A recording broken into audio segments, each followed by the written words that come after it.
नमस्कार, हमारे चैनल में आपका स्वागत है। मैं हूं रामचंद्र मौर्य। साथियों, 5 राज्यों में हुए चुनाव के बाद परिणाम तो आ गए, लेकिन मुख्यमंत्री का पेच अभी कई राज्यों में फंसा हुआ है। हालांकि आज बंगाल में शुभेंदु अधिकारी के नाम पर मुहर लगा दिया गया और असम में जो पहले के मुख्यमंत्री हैं हिमंता बिस्व शर्मा वही बनेंगे, लेकिन तमिलनाडु और केरल का पेच फंसा हुआ है। तमिलनाडु में जो राजनीतिक गतिरोध उत्पन्न हुआ है कि त्रिकोणीय संघर्ष के बाद टीवीके के विजय जोसेफ मुख्यमंत्री बनेंगे, लेकिन जादुई आंकड़ा 118 का तक नहीं पहुंच पा रहे हैं। 118 सीटें हों तब सरकार बनाई जा सकती है, लेकिन टीवीके के पास सिर्फ 108 सांसद हैं। कांग्रेस ने 5 विधायकों के साथ समर्थन दे दिया, बाकी 5 विधायकों का सस्पेंस बना हुआ है और ये 5 विधायक जब तक टीवीके का समर्थन नहीं करेंगे तब तक विजय का शपथ ग्रहण नहीं हो पाएगा। तमिलनाडु में सियासी गोटियां खेली जा रही हैं। भारतीय जनता पार्टी AIADMK के साथ मिलकर के स्टालिन की पार्टी को तोड़ करके सरकार बनाना चाहती है, लेकिन असंभव है, क्योंकि अगर तोड़ते भी हैं तो 2/3 आएंगे, लेकिन 2/3 से भी काम नहीं चल पाएगा। 118 के जादुई आंकड़े को नहीं छू पाएंगे। भारतीय जनता पार्टी ने विजय जोसेफ के पास प्रस्ताव रखा कि भारतीय जनता पार्टी का एक विधायक चुन करके आया है, इसे मुख्यमंत्री बना दिया जाएगा, आपको उप मुख्यमंत्री बना दिया जाएगा और AIADMK समर्थन करेगा, सरकार बना लीजिए। जोसेफ विजय ने ठुकरा दिया। भारतीय जनता पार्टी की सारी गणित फेल हो गई। एक विधायक जीत करके आए और वह मुख्यमंत्री बन जाए, असंभव है। चाणक्य की रणनीति काम नहीं आई। तो विजय जोसेफ को रोकने के लिए अड़ंगा लगाने का काम राज्यपाल ने भी किया। राज्यपाल का दायित्व यह नहीं है कि कितने विधायक हैं किस पार्टी के पास, बल्कि सबसे बड़ी पार्टी जो है उसे अवसर देना चाहिए और एक समय सीमा निर्धारित कर देनी चाहिए कि विधानसभा में इतने दिनों में, 1 सप्ताह में या 2 सप्ताह में या 3 सप्ताह में अपना बहुमत साबित कीजिए। लेकिन तमिलनाडु के राज्यपाल ने विजय के प्रस्ताव को मुख्यमंत्री बनने के लिए, शपथ ग्रहण करने के लिए जो प्रस्ताव रखा जोसेफ विजय ने, उसे ठुकरा दिया और कहा कि 118 विधायकों की सहमति पत्र को लेकर के आइए, तब हम शपथ ग्रहण कराएंगे। राज्यपाल का यह अधिकार नहीं है। जिस तरह से जोसेफ विजय को वापस किया गया, जोसेफ विजय की टीवीके पार्टी को 108 विधायक जीत करके आए हैं। सबसे बड़ी पार्टी है, कोई गठबंधन नहीं है।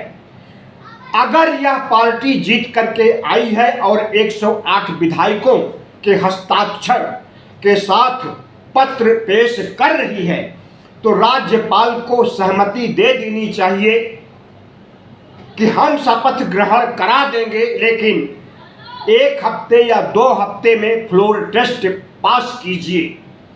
लेकिन तमिलनाडु के राज्यपाल जो भारतीय जनता पार्टी और आरएसएस के पुराने कार्यकर्ता हैं और 2 बार विधायक भी रह चुके हैं, उन्हें सियासत की अच्छी जानकारी है, खास करके तमिलनाडु के सियासत की, और इसके बावजूद भी अगर उन्होंने अनुमति नहीं दिया तो भारतीय जनता पार्टी के दबाव के कारण, मोदी और शाह के दबाव के कारण कि अड़ंगा लगाया जाए और अपनी सरकार एआईएडीएमके की सरकार बनाने की कोशिश किया जाए, टीबीके को तोड़ करके और डीएमके को तोड़ करके। लेकिन डीएमके को तोड़ पाना और टीबीके को तोड़ पाना अमित शाह के बस की बात नहीं है। तमिलनाडु की सियासत उत्तर भारत से बिल्कुल अलग है, वह बिकने वाले नहीं हैं। जिस तरह से कि उत्तर भारत के हिंदी बेल्ट के, काऊ बेल्ट के विधायक और सांसद बिक जाते हैं, इस तरह से भारतीय जनता पार्टी की सारी रणनीति और साजिश फेल हो गई है। खबर मिली है कि टीबीके को समर्थन देने वाले 6 विधायक मिल गए हैं, जबकि 5 की ही जरूरत थी। कम्युनिस्ट पार्टी ऑफ इंडिया और एमएल मार्क्सवादी लेनिन पार्टी, तो कम्युनिस्ट पार्टी से संबंधित 2 पार्टियों ने और एक स्थानीय पार्टी, तमिलनाडु की स्थानीय पार्टी जिसके पास 2 विधायक हैं, ने सहमति दे दिया है और जोसेफ विजय को 6 विधायक मिल गए हैं। तो इस तरह से जादुई आंकड़े से एक अधिक, यानी 118 से एक अधिक 119 विधायक हो गए हैं और अब टीबीके की सरकार बन सकती है। लेकिन यह जो नई सरकार बनेगी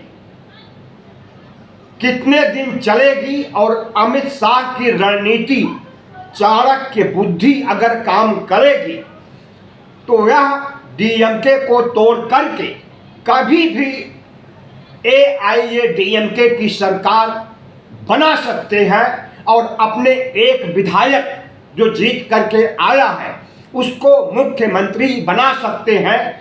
जिस तरह से उत्तर भारत में वह रणनीति बनाते हैं और उस रणनीति में सफल होते हैं। अमित शाह ने कई बार कहा है कि जहां हमारी जीत होती है वहां तो हम सरकार बनाते ही हैं, जहां हमारी हार होती है वहां भी सरकार बनाते हैं। कर्नाटक, मध्य प्रदेश, गोवा, ऐसे तमाम उदाहरण हैं, मध्य प्रदेश भी उसमें शामिल है। ऐसे अनेक उदाहरण हैं जहां पर कि विपक्ष की सरकार को गिरा करके विपक्ष के विधायकों की खरीदारी हार्स ट्रेडिंग करके अपनी सरकार बना चुके हैं। लेकिन जो मैंने पहले कहा कि दक्षिण भारत की सियासत उत्तर भारत से अलग है, वहां पर अमित शाह और मोदी की रणनीति काम नहीं आएगी।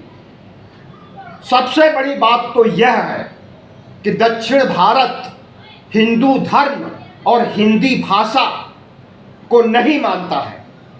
आप कहेंगे कि वह भी हिंदू हैं, लेकिन उनके हिंदुत्व में और उत्तर भारत के जय श्री राम वाले हिंदुत्व में जमीन आसमान का अंतर है।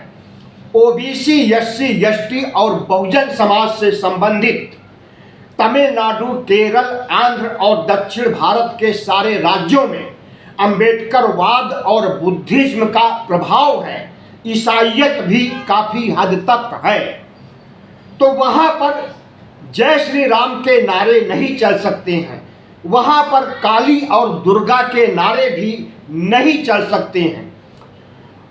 और साथ ही मोदी और शाह की रणनीति और विधायकों को खरीदकर वॉशिंग मशीन में धोकर अपनी सरकार बनाने की कवायद भी नहीं चल सकती है।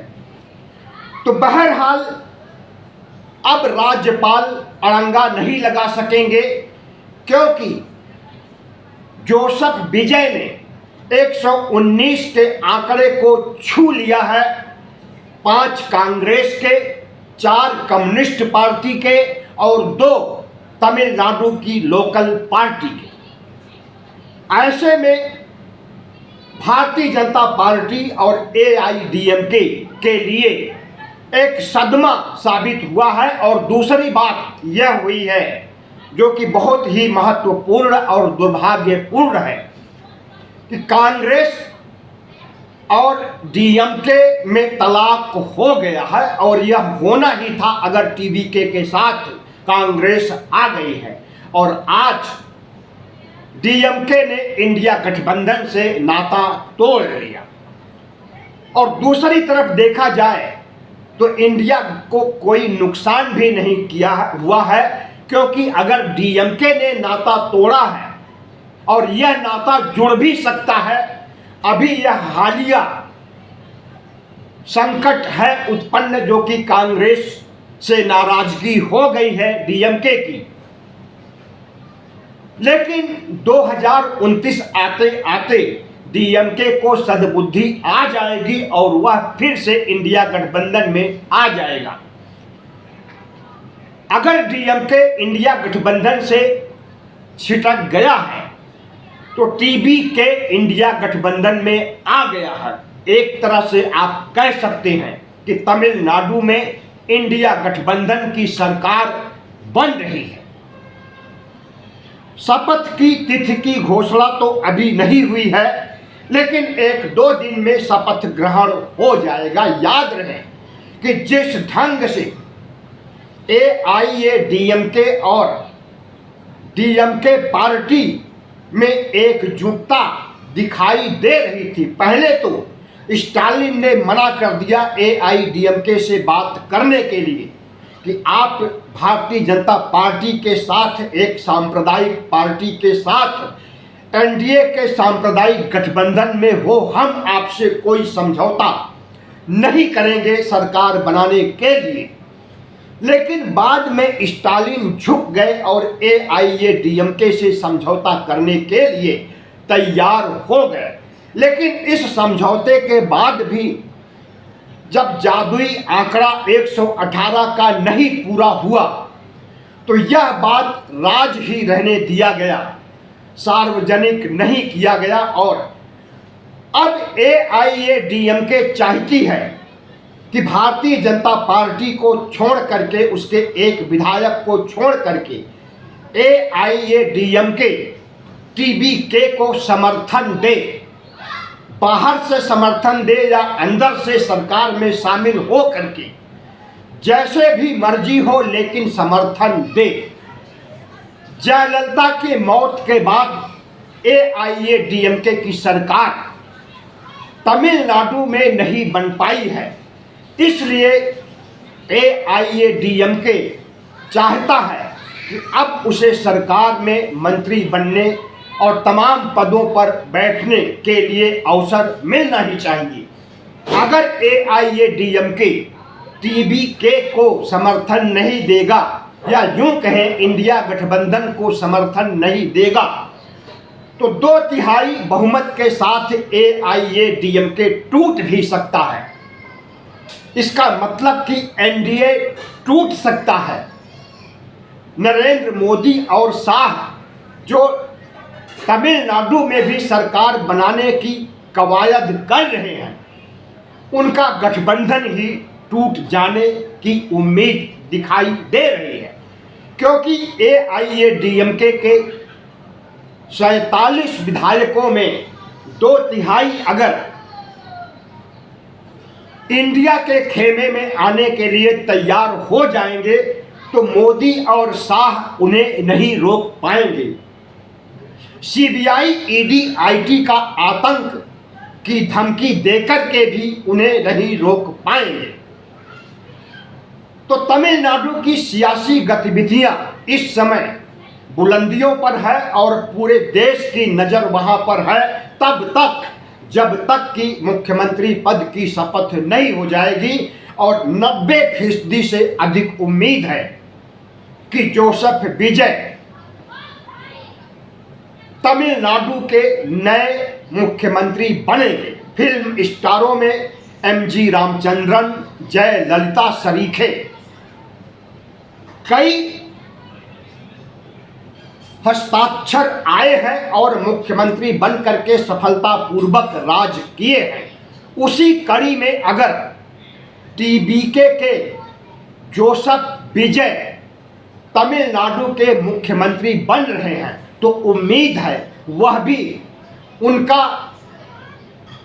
कार्यकाल भी अच्छा होगा और वह एक सफल मुख्यमंत्री के रूप में काम करेंगे। AIADMK और DMK के बीच जब बात चल रही थी तो TBK के 108 विधायकों ने कहा कि अगर DMK और AIADMK में समझौता होता है और वह सरकार बनाने की दिशा में आगे बढ़ते हैं तो हमारे 108 विधायक इस्तीफा दे देंगे। किसी भी सूरत में AIADMK और DMK के व्यक्ति या भारतीय जनता पार्टी के एक विधायक को मुख्यमंत्री नहीं बनने देंगे। इस तरह से सारी गणित मोदी और शाह की फेल हो गई और जो रणनीति कांग्रेस ने बनाई TBK को साथ ले करके इंडिया गठबंधन की सरकार बनाने के लिए, तो राहुल गांधी की रणनीति काम आई और कुछ ही दिनों में TBK के प्रमुख जोसेफ विजय बिहार के अगले मुख्यमंत्री पद के लिए शपथ ले लेंगे। वीडियो अच्छा लगा हो तो चैनल को सब्सक्राइब कीजिए, लाइक कीजिए और शेयर कीजिए।